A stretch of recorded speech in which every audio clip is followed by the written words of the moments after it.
Welcome again students. इस video में हम जो चर्चा करने जा रहे हैं, अब वो हम चर्चा करेंगे molar mass and mole concept. Mole क्या है, क्या बवाल है, क्या फफूंद है। केमिस्ट्री के अंदर बहुत ही इंपॉर्टेंट टॉपिक है मोल, और इससे मोलरता, मोललता, ये सारी चीजें रिलेटेड हैं। और बहुत से स्टूडेंट्स की समझ में ये मोल कॉन्सेप्ट आ ही नहीं पाता है। वो 11th 12th को पास आउट भी हो जाते हैं, तब भी पूरी तरह मोल कॉन्सेप्ट को नहीं समझ पाते। इस वीडियो को देखने के बाद आप पूरी तरह, मैं गारंटी दे रहा हूं कि आप मोल कॉन्सेप्ट से पूरी तरह परिचित हो जाएंगे। व्हाट इज मोल कॉन्सेप्ट, क्या है मोल, हम इसकी बात कर रहे हैं। Let's start. सबसे पहले हम बात करें मोलर मास या मोलर द्रव्यमान। आपको आवाज तो आ रही है इसमें, देखें। हाँ, मोलर द्रव्यमान। मोलर द्रव्यमान क्या है, मैंने अभी बताया। मोलर द्रव्यमान जब भी विलेय पदार्थ के लिए लेंगे आप तो एमए के द्वारा रिप्रेजेंट करेंगे, विलायक के लिए लेंगे तो एमबी के द्वारा रिप्रेजेंट करेंगे। वो बात गई। अब यहां तो हमें केवल मोलर द्रव्यमान के बारे में समझना है। क्या चीज, कोई भी पदार्थ ले लो आप दुनिया का, अपने मन में ही सोच लो तुम। चलो मुझे मत बताओ, तो आप अपने मन में ही सोच लीजिए कि कोई पदार्थ लिया, कोई पदार्थ, कोई भी पदार्थ, कोई भी पदार्थ। मैं मान के चलिए मैंने नमक ले लिया, नमक सोच लिया, पानी सोच लिया, किसी ने सोडियम सोच लिया। कोई ऐसा हो सकता है कि नहीं सर हम तो सोडियम आयन सोचेंगे, तो चलो सोडियम आयन सोच लो। किसी ने परक्लोरेट आयन सोच लिए, ClO4 माइनस, ये परक्लोरेट आयन सोच लिए। किसी ने अमोनियम आयन सोच लिया। कोई भी पदार्थ सोच लो, आपकी मर्जी हो, उस पदार्थ को आप अपने मन में सोच लीजिए बस। अब सवाल क्या है, मोलर मास का ही तो बात है। आप इन सारे पदार्थों में मैं फॉर्मूले लिखे देता हूं। नमक को आप जानते हो, कक्षा 6 का बच्चा भी जानता है, NaCl कहते हैं। पानी को आप जानते हो, H2O कहते हैं। सोडियम को आप जानते हो, Na कहते हैं। सोडियम आयन को आप जानते हो, Na+ कहते हैं। परक्लोरेट आयन ClO4 माइनस होता है, अमोनियम आयन NH4+ होता है। और तुम्हारी इच्छा हो जिस पदार्थ को, किसी भी पदार्थ को आप अपने मन में सोच लीजिए। आप ये चीज देख रहे होंगे यहां पर कि ये सारे पदार्थ दो ही रूपों में है, या तो परमाणुवीय रूप में है या आणविक रूप में है। कैसे सर? बात ये है, जैसे सोडियम है तो ये परमाणु है, चाहे सोडियम आयन देख लीजिए, वो भी परमाणु के रूप में है। इसके अंदर अकेले सोडियम के अलावा कोई और तो है नहीं, तो ये भी परमाणुवीय आयन हुआ ना। ये आयन है लेकिन ये परमाणुवीय आयन नहीं है, ये आणविक आयन है, क्योंकि इसके अंदर क्लोरीन के साथ साथ ऑक्सीजन भी मौजूद है 4 की संख्या में। ये अमोनियम, ये परमाणुवीय आयन नहीं है, ये आणविक आयन है। ये H2O, ये अणु है, आयन तो नहीं है लेकिन है तो अणु, H2O। ये नमक, ये NaCl, ये भी अणु है क्योंकि इसके अंदर 2 परमाणु है। और कोई सोच लीजिए, Fe+2 ferrous ion, Fe+3 ferric ion, aluminium ion Al+3, sulphate ion SO4-2, sulphide ion S-2। कुछ भी सोच लीजिए, कोई और पदार्थ हो आपके दिमाग में उसको सोच लीजिए, कॉपर, Cu। इन सारे पदार्थों को आप देख रहे होंगे दो ही रूपों में लेंगे। अल्टीमेटली ये फाइनली आप इनको निचोड़ोगे तो यही निचोड़ आएगा आपके सामने कि ये आयन भले ही लेकिन है परमाणुवीय रूप में, ये भी आयन भले ही है लेकिन है परमाणुवीय रूप में। ये तो आवेश है, इनके ऊपर +2 +3 ये लगे हुए, ये तो आवेश है। आप ये देखिए कि वो परमाणु के रूप में है या अणु के रूप में है। जैसे पानी है अणु के रूप में, नमक है अणु के रूप में, सोडियम परमाणु के रूप में है, सोडियम आयन ये भी परमाणु के रूप में है। परक्लोरेट आयन नहीं साहब, ये अणु के रूप में है क्योंकि इसके अंदर क्लोरीन और 4 ऑक्सीजन है, ये भी अणु के रूप में है। एल्यूमिनियम+3 आयन, ये आयन है लेकिन ये परमाणु के रूप में है। कॉपर, ये आयन तो नहीं है लेकिन परमाणु है। सल्फेट, ये आयन है लेकिन आणविक आयन है। कौन सा आयन है? ये आणविक आयन है। और ये भी आयन है लेकिन ये परमाणुवीय आयन है क्योंकि एक ही परमाणु है इसके अंदर। आपने देखिए, और कोई पदार्थ अपने मन में सोच लीजिए आप, कोई भी पदार्थ जो होगा वो 2 ही रूपों में होगा। Either this will be in atomic type और this will be molecular type. या तो ये एटॉमिक यानी परमाणुवीय रूप में होगा या फिर ये आणविक रूप में होगा। अब यहीं से ही बात आगे बढ़ाएंगे हम।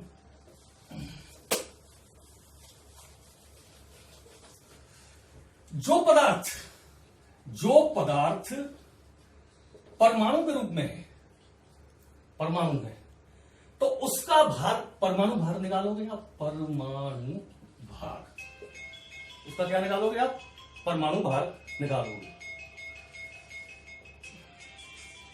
बता दीजिए, जो पदार्थ परमाणु के रूप में होगा वो उसका आप परमाणु भार निकालोगे, और जो पदार्थ अणु के रूप में है, किसके रूप में, अणु के रूप में, तो उसका आप अणु भार ही निकालोगे अपने आप ही। अब जैसे इसके लिए आपके पास में क्या है कि कुछ तत्वों के परमाणु भार आपको पता होने चाहिए, जिससे आप उनका परमाणु भार, जैसे मैं बताऊंगा आपको, हाइड्रोजन का परमाणु भार 1 है, हीलियम का परमाणु भार 4 है, लिथियम का परमाणु भार 7 है, बेरिलियम का परमाणु भार 9 है, बोरोन का परमाणु भार 10 है या 11 भी नोट कर लेते हैं, ठीक है। कार्बन का परमाणु भार आप जानते हो 14 है, नाइट्रोजन का कार्बन का परमाणु भार 12 है, नाइट्रोजन का परमाणु भार 14 है, ऑक्सीजन का परमाणु भार 16 है, सल्फर का परमाणु भार, फ्लोरीन का परमाणु भार 19 है, नियोन उत्कृष्ट गैस है, उसके यौगिक ही नहीं आएंगे, उसकी चिंता न करें। सोडियम का परमाणु भार आप जानते हो 23 है, मैग्नीशियम का परमाणु भार 24 है, एल्यूमिनियम का परमाणु भार 27 है, सल्फर का परमाणु भार, सिलिकॉन का परमाणु भार 28 है। ये एटॉमिक वेट लिख रहा हूं मैं, एटॉमिक नंबर की बात नहीं कर रहा हूं। एटॉमिक नंबर तो आपको सबको याद हो जाते हैं, और कुछ प्रतिभाशाली छात्र होते हैं वो तो उंगलियों पर ही टिप्स याद कर लेते हैं, उनकी कक्षा 11 में ही याद कर लेते हैं। मैंने आपको बताया अभी ये क्लास में, जब कक्षा 11 में पढ़ाया था तो पीरियोडिक टेबल जब बता रहे थे तो उस समय पर उनको याद भी कराया था। कई बच्चों को याद भी है, मैं उनका नाम यहाँ पर नहीं ले रहा हूँ, आप सब समझ रहे हो, उनको याद भी है। Hydrogen, helium, lithium, beryllium, boron, carbon, nitrogen, oxygen, chlorine, neon, sodium, magnesium, aluminium, silicon, phosphorus, sulphur. ये 20 तक तो बच्चा 9 तक ही आप याद करके आते हो, फिर 20 के बाद 30 तक कर लेते हैं, और उसके बाद में 30 के बाद मैंने कक्षा 11 में आपको सारे तत्वों को मुंह जबानी याद कराया भी था। तो वो जो कराए थे वो उनके एटॉमिक नंबर थे, वो उनका क्या था, परमाणु क्रमांक थे। उस परमाणु क्रमांक की आवश्यकता अपनी जगह है और परमाणु भार की आवश्यकता अपनी जगह है, क्योंकि परमाणु भार आपको दिमाग में होने चाहिए। कुछ कठिन तत्वों के परमाणु भार एग्जाम में वो दे देते हैं, कॉमा लगा करके कोष्टक में हिंट के तौर पर आपको दे देंगे, लेकिन कुछ तत्वों के परमाणु भार आप पर आने ही चाहिए। सिलिकॉन का है परमाणु भार 28, वो आप समझ रहे हो, जैसे 30 तक तो याद होते, 30 के बाद में मैंने बताया था आपको, gallium, germanium, arsenic, selenium, bromine, krypton, rubidium, स्टोन, ज्योमेट्रियम, zirconium, niobium, molybdenum, technetium, ruthenium, rhodium, palladium, silver, cadmium, indium, stannum, antimony, aluminium, iodine, xenon वगैरह जो है वो मैंने आपको सारे बताए हैं। मैं वहां नहीं जाना चाहता। बात यह है कि आपको कुछ 15-20 तत्वों के एटॉमिक मास या परमाणु भार, एटॉमिक वेट, ये भी याद होनी चाहिए। एल्यूमिनियम का 27, सिलिकॉन का 28 है, फास्फोरस है उसका आप 31 है, सल्फर का है 32 है, क्लोरीन का है 35.5 है। आर्गन से कोई मतलब नहीं है, नहीं आएंगे, उसके यौगिक ही नहीं आएंगे यहां पर। यहां मैं उन्हीं तत्वों को बता रहा हूं जिनके यौगिक आपके काम में आ सकते हैं। पोटेशियम का है 39 है, कैल्शियम का है 40 है, स्कैंडियम, टाइटेनियम, इरिडियम, क्रोमियम के 45, 47, 51, 52, 55, 56, 59, 59, 63, 65, उनका पूरा 30 तक ये है, लेकिन उनमें हमें नहीं जाना है। हम कॉपर का ध्यान रखें, वहां कॉपर का है पूरा 63.5, जिंक है, जिंक का है जैसे 65 है। ये कुछ तत्वों के हमें परमाणु भार की बात कर रहा हूं मैं, ये हमें हमारे दिमाग में होने चाहिए। तो इसके अलावा चांदी का है जैसे Ag, इसका 108 है, ठीक है। तो ऐसे कुछ महत्वपूर्ण तत्व हैं जो मैंने आपको ये नोट करा दिए, ये आपके बारंबार काम आते रहते हैं। तो इन तत्वों के आप नोट कर लें एक बार पूरा बोर्ड पर, जो नोट कर लें, यानी कम से कम इतने आपको हाइड्रोजन से लेकर के और कम से कम यहां तक इतने आपको तत्वों के एटॉमिक वेट या परमाणु भार याद होने ही चाहिए। ठीक है साहब, नोट कर लें, पॉज करके वीडियो को नोट कर लें, आगे बढ़ते हैं।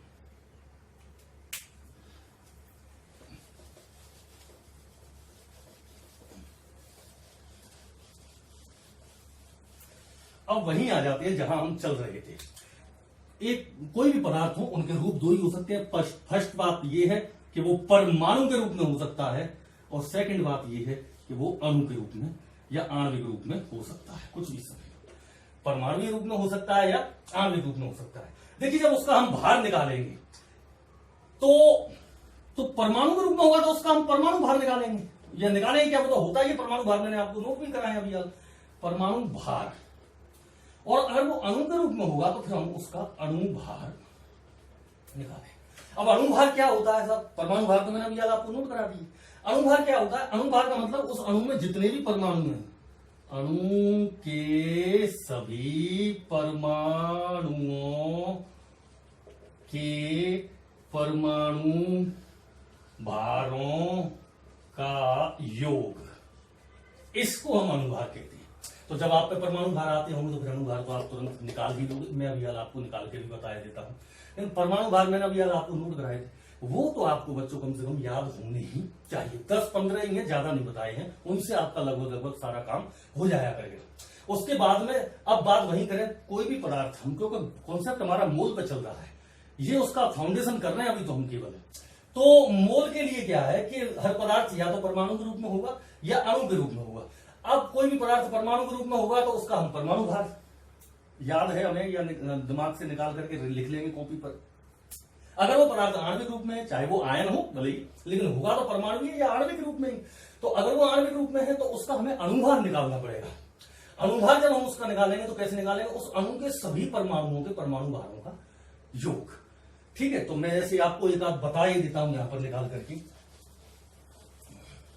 जैसे मान लो हम H2O का अणुभार निकाल रहे हैं, H2O का अणुभार, H2O का निकाल रहे हैं। तो H2O के अंदर क्या क्या चीजें हैं? 2 हाइड्रोजन है और 1 ऑक्सीजन है। और मैंने क्या बताया अणुभार के लिए? सभी अणु के सभी परमाणुओं के परमाणु भारों का योग। तो H2O के अंदर आपको 2 H है, तो 1 H का 1 होता है, इंटू कितनी H है? 2। तो ये 2 प्लस ऑक्सीजन का कितना होता है? 16। इन दोनों को मिला के कितना है? 18। यही इसका क्या हो गया? अणुभार हो गया H2O का। जैसे अब बात करें हम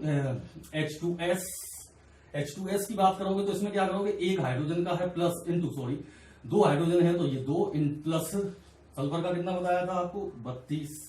तो ये 34 आ गया।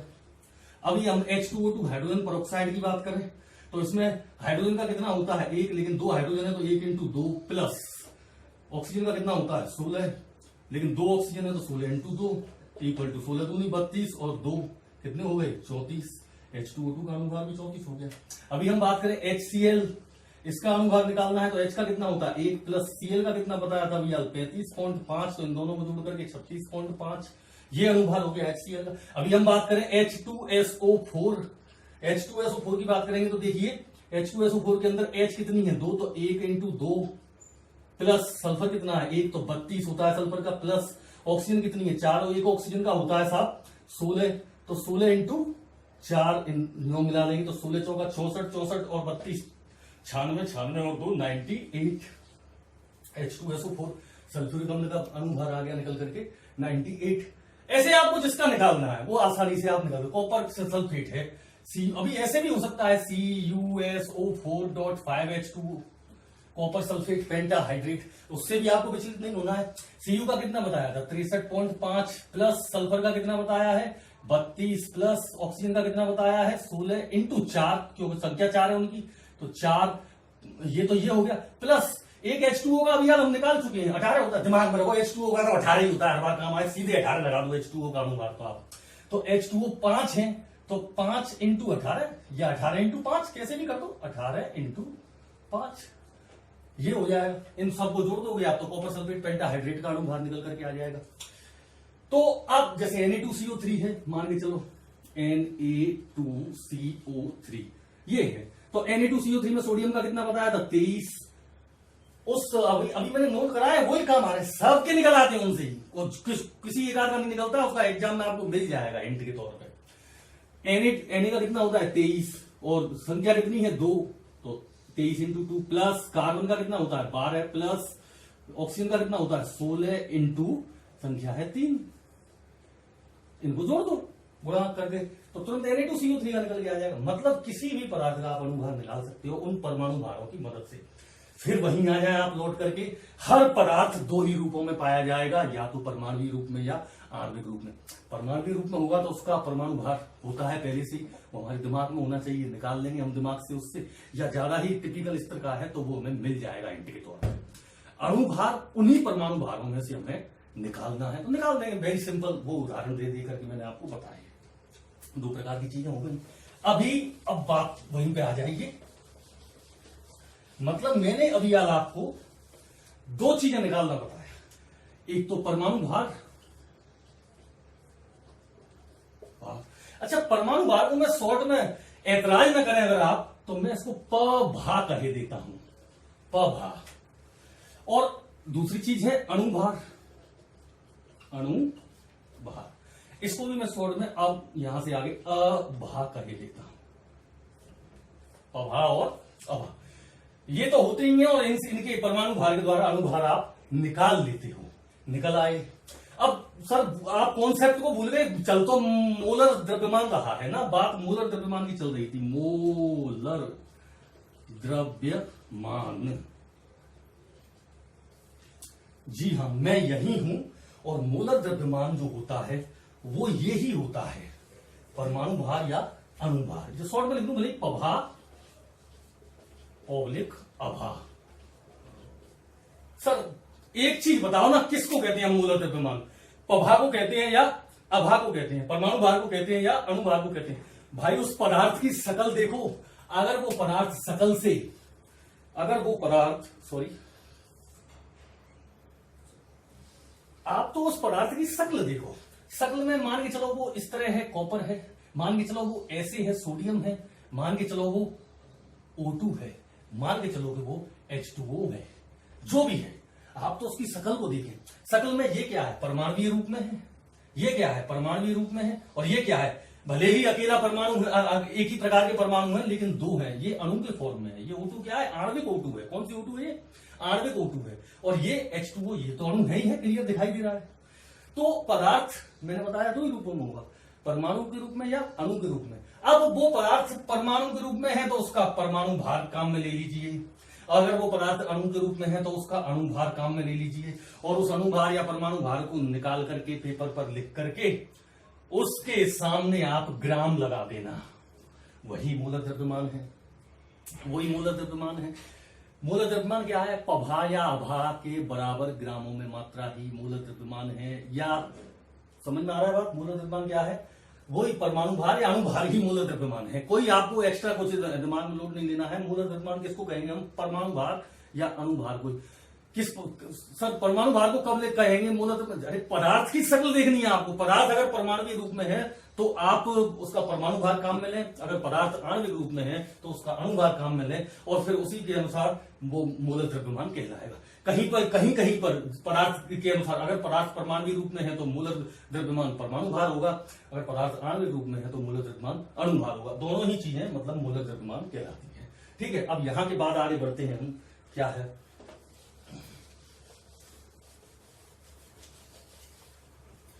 मोल कॉन्सेप्ट की बात अब यहीं से चालू होगी। Mole concept very important, very very important. इसमें आप एक मोल किसे कहते हैं? एक मोल, देखो मोल एक्चुअली क्या है कि केमिस्ट्री में पदार्थ को तौलने का एक बांट है। जैसे दुकानदार के पास बांट होते हैं पदार्थों को तौलने के लिए, तो ये केमिस्ट्री का बांट है। इसको केमिस्ट ही समझ सकता है, जो केमिस्ट्री का जिसने अध्ययन किया होगा वही समझ सकता है, चाहे वो छोटे स्तर पर पढ़ी हो या बड़े स्तर पर पढ़ी हो। केमिस्ट्री से रिलेटेड या जानकार व्यक्ति ही ये समझता है एक मोल क्या है, क्योंकि इस एक मोल का मान हर पदार्थ के लिए अलग अलग होता है। छात्रों, आपको एक मोल का हेडक में एक लाइन में खत्म कर रहा हूं आजीवन के लिए, आप चिंता न करें, कभी भी दिक्कत नहीं आएगी। एक मोल का मतलब यहां मैं शॉर्ट में लिखे देता हूं सीधा, पभा या अभा के बराबर ग्रामों में मात्रा को पदार्थ का एक मोल कहते हैं। यही है फाइनल परिभाषा इसकी, और कुछ नहीं है। पभा या अभा के बराबर ग्रामों में मात्रा को पदार्थ का एक मोल कहते हैं। क्या क्या एक मोल का मतलब क्या है? पभा या अभा के बराबर ग्रामों में मात्रा पदार्थ का एक मोल कहलाती है। सर पभा के बराबर या अभा के बराबर, आप चिंता नहीं करें, अब तो आप पदार्थ की हुलिया देख लें, शकल देख लें, वो परमाणु रूप में है या आणविक रूप में है, जिस रूप में वो हो उसी के अनुसार। अगर वो परमाणु रूप में है तो उसका परमाणु भार निकाल दीजिए, अगर वो आणविक रूप में है तो उसका अणु भार निकाल दीजिए और वही ग्रामों में तोल दीजिए उतना ही। जैसे जैसे अभी आपसे कोई पूछे कि सोडियम के एक मोल में कितने ग्राम होंगे, जैसे सोडियम के एक मोल में कितने ग्राम होंगे, तो सोडियम तो भैया परमाणु है तो इसका तो परमाणु भार काम में लेना पड़ेगा। वो क्या होता है? 23। तो 23 ग्राम सोडियम का मतलब एक मोल सोडियम होगा। अगर आपसे कहें कि H2SO4 में सर कितने ग्राम होंगे, एक मोल में H2SO4 के एक मोल में कितने ग्राम होंगे, तो लिख लो उसकी शक्ल देखने के लिए लिख लो पहले H2SO4। भाई ये तो अणु है, ये तो क्या है? अणु है। तो पहले इसका अणुभार निकालिए, 2 हाइड्रोजन 2 सल्फर का 32 16 चौका 64 ऑक्सीजन के, इन सबको मिलाकर के हमने निकाला था भैया 98 आता है। 98 ग्राम H2SO4 का मतलब एक मोल H2SO4 होगा। 98 ग्राम H2SO4 का मतलब एक मोल H2SO4 होगा। ये आपसे किसी ने कहा कि सर कॉपर का एक मोल कितने ग्राम का होता है? कॉपर तो अकेला परमाणु है, इसका तो आपको क्या निकालना पड़ेगा? परमाणु भार। वो तो जो होता है कितना? 63.5 मैंने बताया था भैया, 63.5 ग्राम कॉपर को ही एक मोल कॉपर कहेंगे। 63.5 ग्राम कॉपर को ही क्या कह देंगे आप? एक मोल कॉपर कह देंगे। लेकिन अभी यार आपसे कोई ये कहे कि NaOH के एक मोल में कितने ग्राम होंगे सर, तो NaOH की हुलिया देखेंगे तो आप शकल देखोगे तो पता लग जाएगा आपको, ये तो अणु है। ये तो क्या है? ये अणु है। और अगर ये अणु है तो फिर इसका पहले अणुभार निकालो कि कैसे? सोडियम का 23 प्लस ऑक्सीजन का 16 प्लस हाइड्रोजन का 1 equal to 40 gram sodium hydroxide का मतलब एक मोल सोडियम हाइड्रोक्साइड होगा। पभा या अभा के बराबर ग्रामों में मात्रा को पदार्थ का एक मोल कहते हैं। That's final definition of one mole. इसके बाहर कोई मोल नहीं परिभाषा नहीं, आप अपने दिमाग में यही रखिए बच्चों। आपको मैं बता दूं मोल किसको कहते हैं। एक मोल का मतलब क्या है? पभा या अभा के बराबर ग्रामों में मात्रा। पभा या अभा के बराबर ग्रामों में मात्रा पदार्थ का एक मोल कहलाती है। पदार्थ अगर परमाणु के रूप में है तो पभा के बराबर ग्रामों में मात्रा, पदार्थ अगर अणु के रूप में है तो अभा के बराबर ग्रामों में मात्रा, वही उसका एक मोल कहलाती है।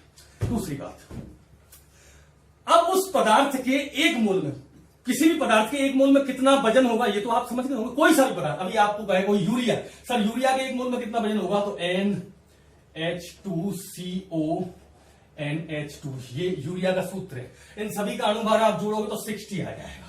कितना आ जाएगा? 60 ग्राम यूरिया मतलब एक मोल यूरिया।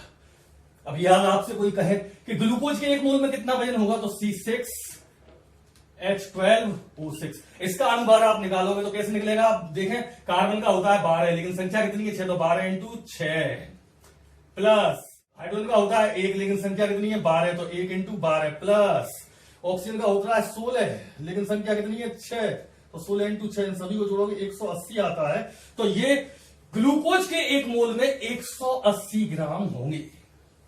वो तो पभा या अभा के बराबर ग्रामों में मात्रा पदार्थ का एक मोल है। ये तो आप क्लियर समझेंगे, एक मोल में कितने ग्राम होंगे ये तो समझ में आ गई बात। अब हमें यह देखना है कि उस एक मोल मात्रा में उस पदार्थ के कण कितने होंगे। उस एक मोल मात्रा में उस पदार्थ के कण कितने होंगे, ये बात हमको तो देखनी है। तो इसको देखने के लिए एक ही संख्या ध्यान रखनी है आपको बस। अब इसमें ज्यादा चक्कर में नहीं पड़ना, एक ही संख्या है बस, वही ध्यान रखनी है आपको। 6.023 × 10⁻23। हर पदार्थ के एक मोल में उसके इतने कण होते हैं। हर पदार्थ के एक मोल में उसके 6.023 × 10⁻23 कण होते हैं। एक मोल का मतलब ये, किसी ने आपसे कहा कि एक मोल सोडियम मतलब इतने सोडियम, एक मोल H2SO4 मतलब इतने अणु H2SO4। हर पदार्थ के एक मोल में उसके कणों की संख्या 6.023 × 10⁻23 होती है। इस संख्या को हम आवोगाद्रो संख्या या आवोगाद्रो नंबर Na कहते हैं। आवोगाड्रो नंबर Na कहते हैं। क्या है मान, ये फिगर ध्यान देना, 6.023 × 10⁻23। हर पदार्थ के एक मोल में उसके कणों की संख्या 6.023 गुणा 10 की घात 23। तो सर मोल की परिभाषा दो प्रकार की हो गई। कैसे? पहली परिभाषा तो ये है, पभा या आभा के बराबर ग्रामों में मात्रा को पदार्थ का एक मोल कहते हैं। दूसरी परिभाषा ये है कि किसी भी पदार्थ के अगर हम इतने कण ले लें, कितने 6.023 गुणा 10 की घात 23, तो इन कणों को ही हम, इतनी मात्रा को ही हम उस पदार्थ का एक मोल कहेंगे। किसी भी पदार्थ की अगर आप 6.023 गुणा 10 की घात 23 कण ले लेते हैं तो उसके इतनी मात्रा को ही हम उस पदार्थ का एक मोल कहेंगे। क्यों? क्योंकि हर पदार्थ के एक मोल में उसके 0.023 गुणा 10 की घात 23 होती है। You understand this is.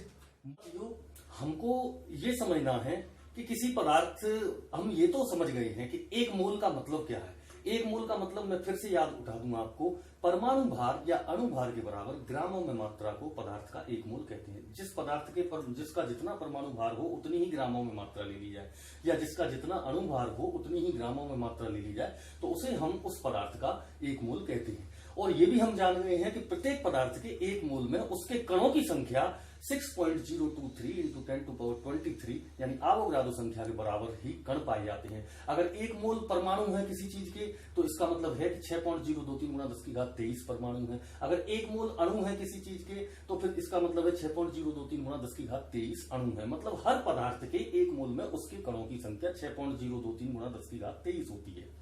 अब हमें यहां से आगे ये समझना है कि किसी पदार्थ की हमें कुछ मात्रा दे दी गई है, अब उस मात्रा में हम उसके मोलों की संख्या कैसे निकालेंगे। मान के चलिए कोई पदार्थ ए है, ए पदार्थ है, ए कोई पदार्थ है।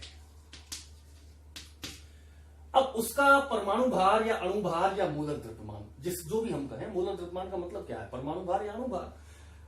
किसके द्वारा दर्शाएंगे हम? तो इसके मूलक द्रव्यमान परमाणु भार या अणु भार, परमाणु भार या अणु भार को हम कैसे दर्शाते हैं? MA से दर्शाएंगे, क्योंकि ए पदार्थ है, उसका परमाणु भार या अणु भार MA से दर्शा दिया जाता है। अब इस पदार्थ की हमने मान के चलिए W ग्राम मात्रा ली है। कितनी मात्रा ली है? W ग्राम मात्रा ली है।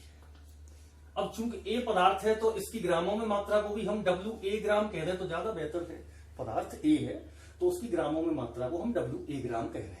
चाहे इसको आप विलेय पदार्थ मान लो, मैं पहले ये कह चुका हूं आपसे कि विलेय पदार्थ को हम ए के द्वारा दर्शाएंगे और विलायक को हम बी के द्वारा दर्शाएंगे। तो ये मान लीजिए कोई विलेय पदार्थ है, विलयन के अंदर घुला हुआ कोई पदार्थ है, उसकी ग्रामों में मात्रा WA ग्राम है और उसका परमाणु भार या अणु भार या मूलक द्रव्यमान MA है। तो अब इस मात्रा से हम उसके मूलों की संख्या कैसे ज्ञात करें?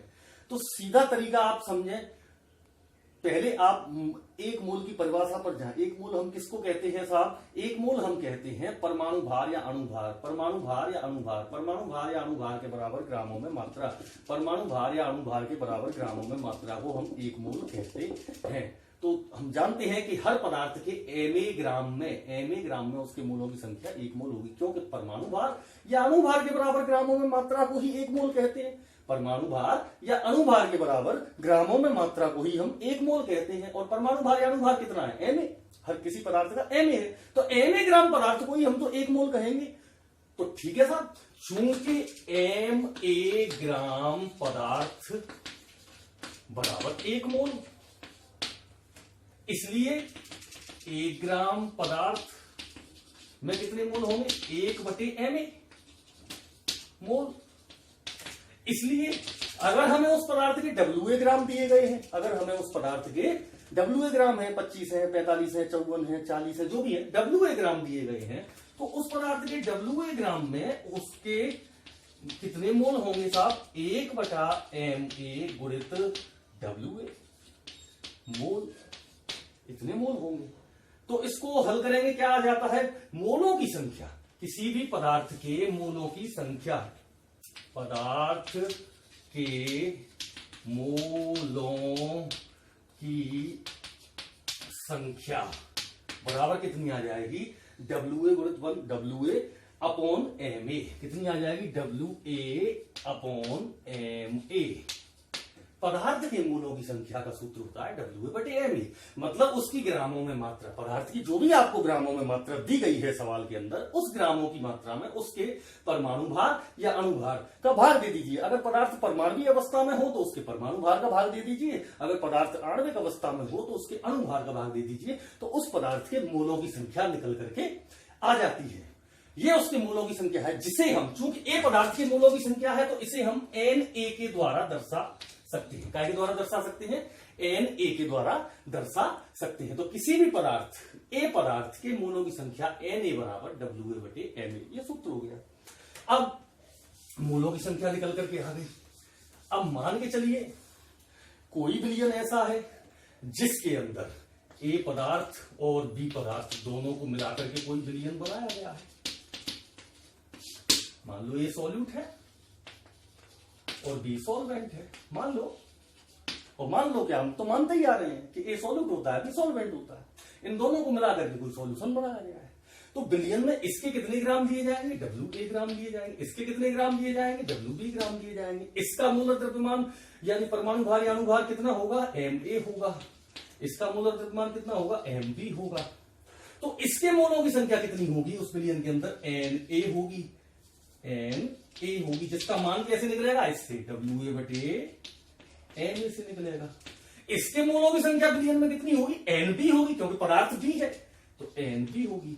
इसके मोलों की संख्या कैसे निकालेंगे? उसी सूत्र से WB/MB, WB/MB। ये बी पदार्थ की मोलों की संख्या होगी। अगर बाई द वे सी पदार्थ होता तो उसके मोलों की संख्या WC/MC, डी पदार्थ होता तो WT/MB। इस तरह निकालते चले जाते। दोनों पदार्थों के मोलों की संख्या आ गई। अब यहां पर मोलों की संख्या को आप समझ गए हो, WA/MA और इसकी WB/MB।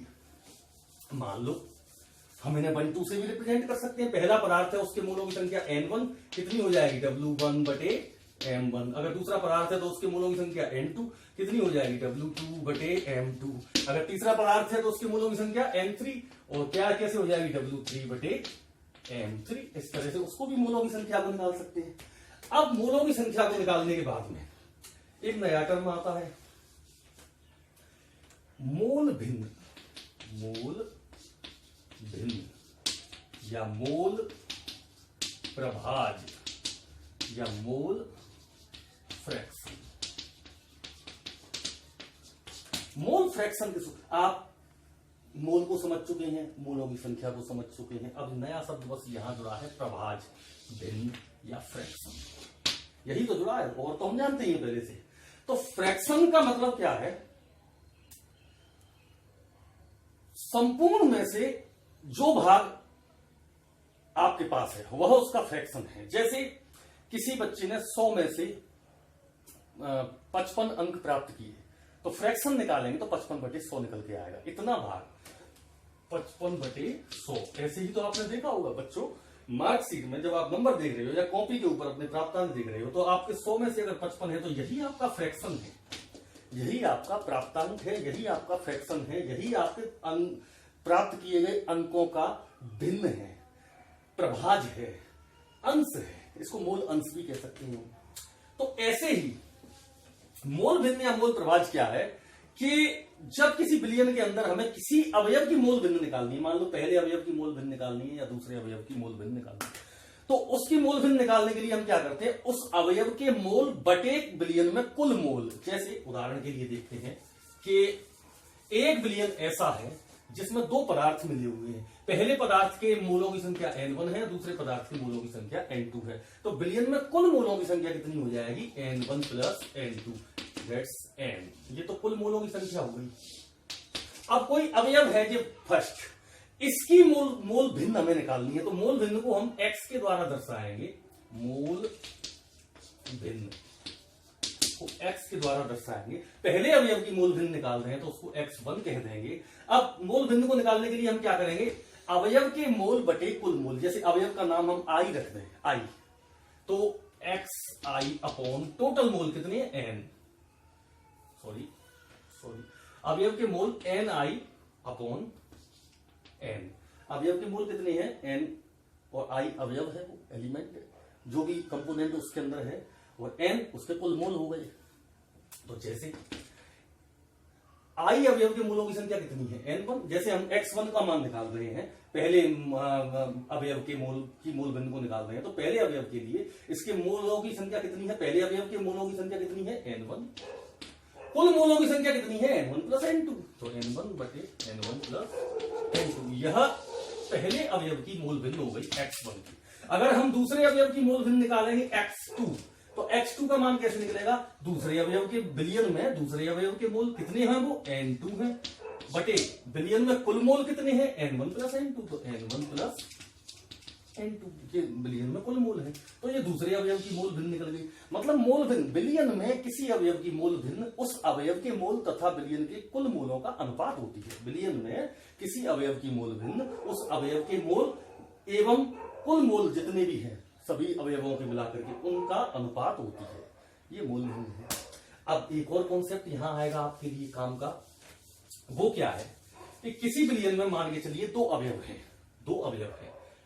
अवयव फर्स्ट उसकी मूल भिन्न x1 बराबर n1 बटे n1 प्लस n2, दूसरा अवयव है x2 उसकी मूल भिन्न n2 बटे n1 प्लस n2 हो जाएगा। तो एक बात हमेशा ध्यान रखें, बिलियन में जितने भी अवयव हैं, जैसे यहाँ दो अवयव हैं, तो दोनों अवयवों की अगर मूल भिन्नों को हम जोड़ें यानी x1 प्लस x2 करें, तो इसका मान सदैव और सदैव एक ही आएगा। मेरा मतलब ये है the summation of total of mole fraction of all elements present in the solutions will be always equal to unity. One ही होगा हमेशा, सभी अवयवों की मूल भिन्नों का योग जो होता है वो हमेशा सदैव एक ही आता है, सिद्ध भी हो जाता है, उसमें कोई बात नहीं है ऐसी। जैसे x1 पहले अवयव की मूल भिन्न है तो उसका मान कितना है, n1 बटा n1 plus n2 plus x2 दूसरे अवयव की मूल भिन्न कितनी है, n2 बटे n1 प्लस n2। इन दोनों को आप जोड़ोगे क्या आएगा, आप समझ रहे होंगे मेरी बात को, n1 plus n2 equal to 1 ही आएगा। तो मैं क्या कहना चाह रहा हूं कि किसी भी बिलियन में उपस्थित सभी अवयवों की अगर मूल भिन्नों को जोड़ा जाए तो उन मूल भिन्नों का योग सदैव एक आता है, ये आपको ध्यान रखना है मूल भिन्नों में। अब हम यहां से आगे जो बात करेंगे वो है मोलरता, मोलरिटी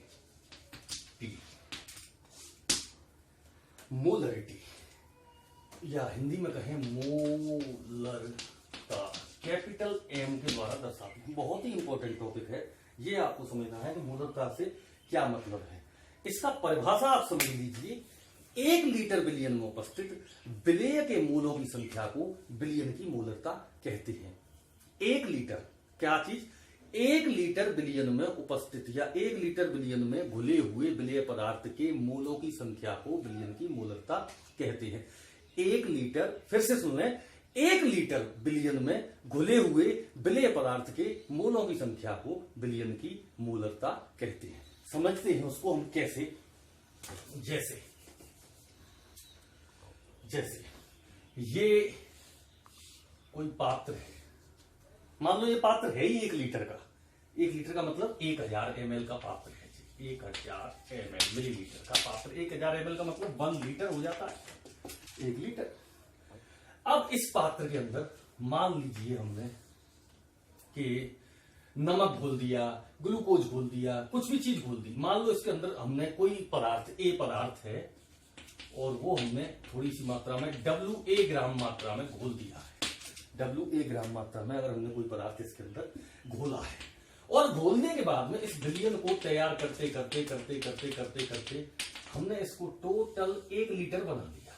कितना तैयार कर दिया, 1 लीटर। तो अब इस 1 लीटर बिलियन में इस A पदार्थ के जितने मोल मौजूद हैं वही इस बिलियन की मोलरता है।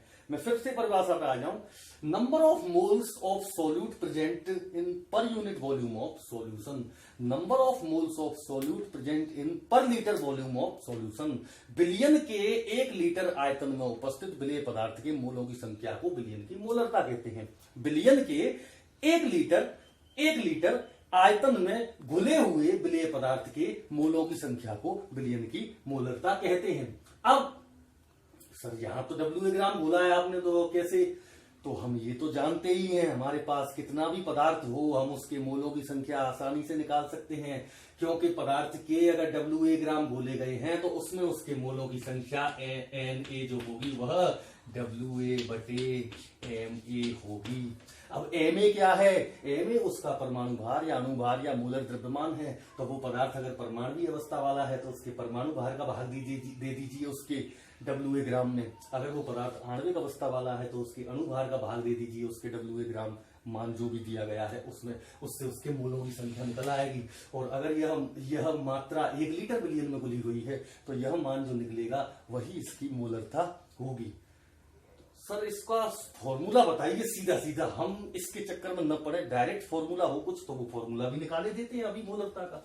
देखिए साहब, इतना तो आप समझ गए हो कि किसी पदार्थ के, कोई ये पदार्थ है उसको बिलियन में घोला गया है, ए पदार्थ को घोल करके कोई बिलियन तैयार किया गया है, ठीक है। अब मान लो इसके WA ग्राम घोले हैं हमने, WA ग्राम इसका भार है, ये हमने घोला है। इसका जो मोलर द्रव्यमान है वो Ma है, इसका मोलर द्रव्यमान, मोलर द्रव्यमान का मतलब आप समझ गए, पभा या अभा कितना है? Ma है, वो तो यही होगा, Ma ही होगा। और मान के चलो हमने ये 400 या V मिलीलीटर सॉल्यूशन तैयार किया। कितना सॉल्यूशन तैयार किया है? हम लीटर की बात नहीं कर रहे, हमें नहीं पता, हम जरूरी थोड़ी है कोई हर बात, हमें जरूरत मान के चलो बिलियन बनाने की, हमें 250 ml बिलियन बनाना है, हमें मान लो 200 ml बिलियन बनाना है, तो हम 1 लीटर बिलियन हर बार क्यों बनाएंगे? हमें तो मान लो हमने 20 ml बिलियन तैयार किया है, बस हमारा काम 20 ml बिलियन, क्योंकि लैब के अंदर हम काम कर रहे हैं तो उस समय हमें मान लो किसी बिलियन को 25 ml बनाना है, तो 1 लीटर क्यों तैयार करने लगे हम? मान लो हमने 20 मिलीलीटर सॉल्यूशन तैयार कर लिया है, WA ग्राम पदार्थ को जल के अंदर घोल करके हमने 20 मिलीलीटर सॉल्यूशन तैयार किया है। अब इस बिलियन की मोलरता ज्ञात कीजिए साहब। तो इस बिलियन की मोलरता ज्ञात करने के लिए हम जानते हैं, परिभाषा को फिर से याद कर लें कि 1 लीटर बिलियन में घुले हुए विलेय पदार्थ के मोलों की संख्या को बिलियन की मोलरता कहते हैं। आपको मैं 1 लीटर बिलियन को अगर 1000 ml कह दूं, 1000 मिलीलीटर कह दूं तो भी कोई दिक्कत नहीं है। तो परिभाषा ऐसे भी हम कह सकते हैं कि 1000 मिलीलीटर बिलियन में घुले हुए विलेय पदार्थ के मोलों की संख्या को बिलियन की मोलरता कहते हैं। 1000 मिलीलीटर 1000 ml 1000 मिलीलीटर बिलियन में घुले हुए विलेय पदार्थ के मोलों की संख्या को बिलियन की मोलरता कहते हैं। तो कैसे भी करके आप 1000 मिलीलीटर बिलियन में घुले हुए मोलों की संख्या को निकाल दो, वही उस बिलियन की मोलरता होगी। पर सर हमारे पास तो 1000 मिलीलीटर बिलियन है ही नहीं, हमारे पास तो 20 मिलीलीटर है, तो निकालते हैं। देखिए, अगर ए पदार्थ था, उसके WA ग्राम लिए गए थे और उस पदार्थ का मोलर द्रव्यमान यानी परमाणु भार अथवा अणु भार Ma है, तो उसके मोलों की संख्या तो इतना तो हम जानते हैं कि इस पदार्थ के मोलों की संख्या Na जो होगी वो कितनी होगी? WA/Ma होगी, WA/Ma होगी या नहीं होगी? बिल्कुल, ये इसके मोलों की संख्या हो गई।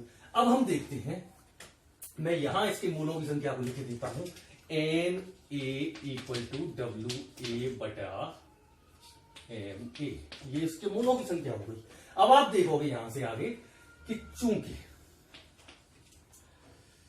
V मिलीलीटर विलियन में घुले हुए विलेय के मोलों की संख्या बराबर कितनी है? भाई WA ग्राम पदार्थ लिया था, उसका मोलर द्रव्यमान Ma था, तो इसके ये जो पदार्थ हमने उस बिलियन के अंदर घोला है उसके मोलों की संख्या तो WA/Ma ही होगी ना। इतने ही मोल तो घोले गए हैं उस पात्र के अंदर, तो इतने मोल जब उस पात्र के अंदर घोले हुए हैं और कितना आयतन बनाया है बिलियन हमने? 20 मिलीलीटर। तो अब हम यही तो कहेंगे कि 20 मिलीलीटर बिलियन में घुले हुए विलेय के मोलों की संख्या WA/Ma है। कितनी है? WA/Ma है या नहीं है? इसलिए 1 मिलीलीटर बिलियन में घुले हुए विलेय पदार्थ के मोलों की संख्या होगी WA/Ma गुणित VML।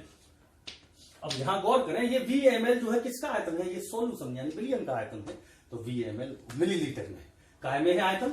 मिलीलीटर में है, ठीक है। VML अब भाई हमें 1 ml बिलियन यानी 1 मिलीलीटर, सर हमें 1 मिलीलीटर बिलियन में नहीं निकालना है मोलों की संख्या, हमें तो 1000 मिलीलीटर अथवा 1 लीटर में चाहिए, क्योंकि 1 लीटर बिलियन में घुले हुए मोलों विलेय पदार्थ के मोलों की संख्या, 1 लीटर बिलियन में घुले हुए विलेय पदार्थ के मोलों की संख्या को बिलियन की मोलरता कहते हैं। तो 1000 मिलीलीटर में निकाल देंगे यहां से 1000 मिलीलीटर बिलियन में घुले हुए विलेय पदार्थ के मोलों की संख्या WA बटा MA गुणा 1000 बटा BML, यही होगी वो मोलों की संख्या जो बिलियन के 1000 मिलीलीटर में घुली हुई है। यही विलेय पदार्थ के वो मोलों की संख्या है जो 1000 मिलीलीटर में घुली हुई है। इसी को ही हम मोलरता कहेंगे, मोलरता या कैपिटल M इसी को ही कहेंगे। तो सूत्र निकल के आ गया हमारे पास, नोट कर लिया है आपने। तो क्या आया सूत्र, molarity capital M equal to WA upon MA गुणे 1000 upon VML of solution, billion के मिलीलीटर में आयतन। इसी को ही हम क्या कह देंगे, मोलरता कहते हैं। जिसका मात्रक, अगर इसका आप मात्रक लिखेंगे तो मात्रक या तो मात्रक इसका लिखोगे आप तो कैपिटल M लिख दीजिए, या मोल प्रति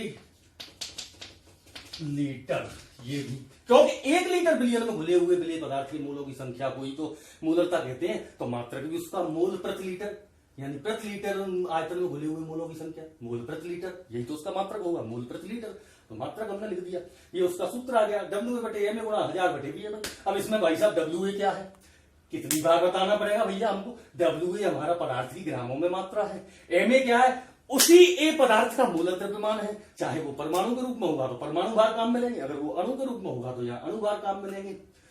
1000 तो 1000 है, उस पर तो कोई चक्कर ही नहीं है।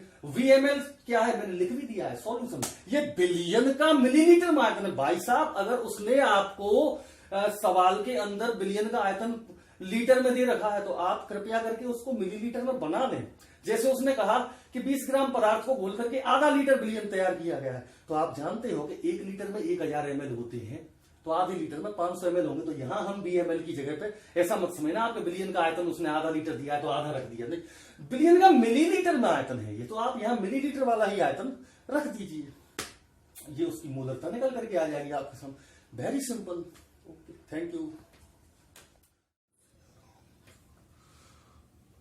छात्रों। अब जैसा कि हम मोल भिन्न, मोलों की संख्या और मोलरता को पढ़ चुके, उसके बाद एक और महत्वपूर्ण सांद्रता, बिलियन की सांद्रता को दर्शाने का एक और महत्वपूर्ण तरीका है, वो है मोललता, मोललिटी। इसे हम स्मॉल m के द्वारा व्यक्त करते हैं। किसके द्वारा व्यक्त करते हैं, स्मॉल m के द्वारा। जैसा कि मैंने अभी आपको ये बताया कि मोलरता को ज्ञात करने का तरीका क्या है कि 1 लीटर बिलियन में उपस्थित विलेय पदार्थ के मोलों की संख्या को बिलियन की मोलरता कहते हैं। उसे हमने ज्ञात कर दिया, उसका फॉर्मूला भी डिराइव किया, हमने निकाल दिया, वो आ गया। मोलरता कैपिटल M बराबर WA upon MA into 1000 upon VML of the solution is equal to the molarity of solution. But अब हम दूसरा टर्म है मोललता, यह भी बिलियन की सांद्रता को दर्शाने का एक तरीका है। तो मोललता क्या होती है, ये इसको परिभाषा समझे इसकी। तो परिभाषा क्या है कि 1 किलोग्राम विलायक, कान को खोल करके सुने छात्रों आप, कि 1 किलोग्राम विलायक में घुले हुए विलेय पदार्थ के मोलों की संख्या को बिलियन की मोललता कहते हैं, स्मॉल m। ये कैपिटल M से बिल्कुल डिफर है, यानी मोलरता से ये बिल्कुल अलग है। देखने में नाम में थोड़ा सा अंतर है, लेकिन वैसे बहुत अंतर है। मोललता क्या है, वहां तो 1 लीटर बिलियन था, मोलरता के अंदर 1 लीटर बिलियन में घुले हुए विलेय पदार्थ के मोलों की संख्या थी, जबकि मोललता में क्या है, 1 किलोग्राम विलायक, बिलियन नहीं विलायक, फिर से समझे, 1 किलोग्राम विलायक यानी कि 1000 ग्राम विलायक में घुले हुए विलेय पदार्थ के मोलों की संख्या को बिलियन की मोललता कहते हैं। अब आप समझे, जैसे किसी पदार्थ, कोई ए पदार्थ है, ये सॉल्यूट है हमारा, बी नाम का कोई सॉल्वेंट है हमारा, उसमें मिला करके सॉल्यूशन तैयार किया गया है। तो ए पदार्थ के हमने मान लो WA ग्राम दिए हैं, इसका मोलर द्रव्यमान हो जाएगा MA हो जाएगा, ये इसके मोलों की संख्या भी हो जाएगी, इसी को हम NA मोलों की संख्या कह देंगे।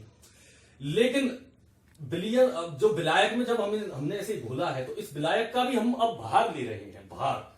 तो इस विलायक का भार हम बी के द्वारा दर्शाएंगे, WB, ये विलायक का भार है। तो अगर हमने मान के चलो WA ग्राम पदार्थ को WB ग्राम विलायक में घोल करके कोई विलयन तैयार किया है, तो उसकी मोललता क्या होगी? मोललता को फिर से मैं परिभाषा को याद उठाऊंगा आपको, 1 किलोग्राम विलायक में घुले हुए विलेय पदार्थ के मोलों की संख्या, फिर से 1 किलोग्राम विलायक, विलयन नहीं, विलायक में घुले हुए विलेय पदार्थ के मोलों की संख्या को विलयन की मोललता स्मॉल m कहते हैं। तो इसका भी फॉर्मूला सिंपल है, उसी तरीके से निकाला जा सकता है। क्या फॉर्मूला रहेगा? विलयन की मोललता equal to small m equal to WA upon MA गुणित 1000 upon WB। Here noteworthy point is such that WB is the weight of solvent, और ये ग्राम में है, ये आपको ध्यान रखना है, ग्राम में ही है। यानी विलायक का ग्रामों में भार आप लेंगे और WB विलायक का भार है, इसके द्वारा आप विलयन की मोललता को ज्ञात कर सकते हैं। और इसका मात्रक जो होगा वह मोल पर किलोग्राम सॉल्वेंट या स्मॉल m, ये इसका मात्रक होगा।